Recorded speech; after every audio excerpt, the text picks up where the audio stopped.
नमस्कार। आज हम लोग हमारे शरीर में पंचकोश जो होते हैं उसके बारे में हम लोग चर्चा करेंगे। इसके बारे में जानना बहुत जरूरी है, तब जाकर के हम लोग अपने योगाभ्यास को सही रिजल्ट दे पाते हैं। नमस्कार, योग गुरु संदीप तिवारी। योग में 5 कोश होते हैं जिसको पंचकोश कहते हैं। तो हमारा ये मानव शरीर पंचकोश युक्त अवधारणा है। योग के साधक के लिए यह भी बहुत ही आवश्यक है कि वह पंच कोशों के संबंध में भी अच्छे से जानकारी प्राप्त करें। ये पांचों कोश क्रमशः सूक्ष्मतर होते चले जाते हैं, जैसे कि सबके नाम होते हैं। पहला है अन्नमय कोश। जैसा इसका नाम है वैसा ही इसका काम है।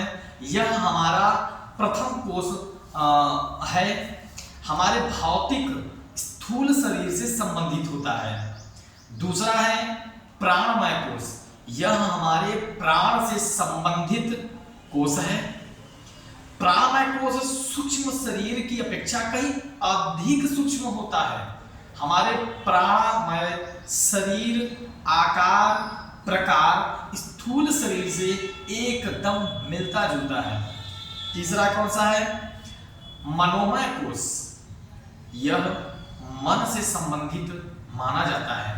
मनोमय कोश अर्थात मानसिक आवरण। यह अन्य कोशों के बीच संवाद वाहक की भूमिका निभाता है। चौथा नंबर है विज्ञानमय कोश। यह हमारी बुद्धि और ज्ञान से संबंधित कोश है। यह मनोमय कोश में व्याप्त होता है तथा उससे कहीं अधिक सूक्ष्म होता है। ध्यान की स्थिति में विज्ञानमय कोश का अंतर्दर्शन होता है।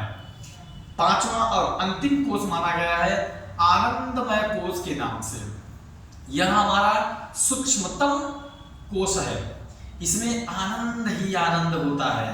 यह कारण अथवा अनुभवातीत शरीर होता है। व्याख्या से परे होता है आनंदमय कोश।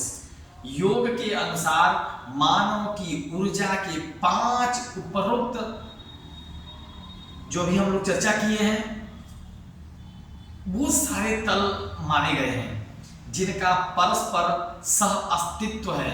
एक से मिलते हुए सारे के सारे अस्तित्व को बनाते हैं और विस्तार स्थूलतम से सूक्ष्मतम स्तर तक होता है।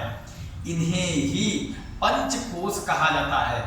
इन सभी 5 कोशों में प्राण ऊर्जा व्याप्त होती है, चाहे वे स्थूल हो या सूक्ष्म। इसी के माध्यम से हम अपने शरीर को समझ पाते हैं और फिर आगे की ओर हम बढ़कर योगाभ्यास में कोशों को जानने के बाद कुंडलिनी के चक्रों को भी जानते हैं। इसी के बाद हम लोग बहुत सारी चीजों के बारे में छोटे छोटे में जानने की कोशिश करेंगे। नमस्कार।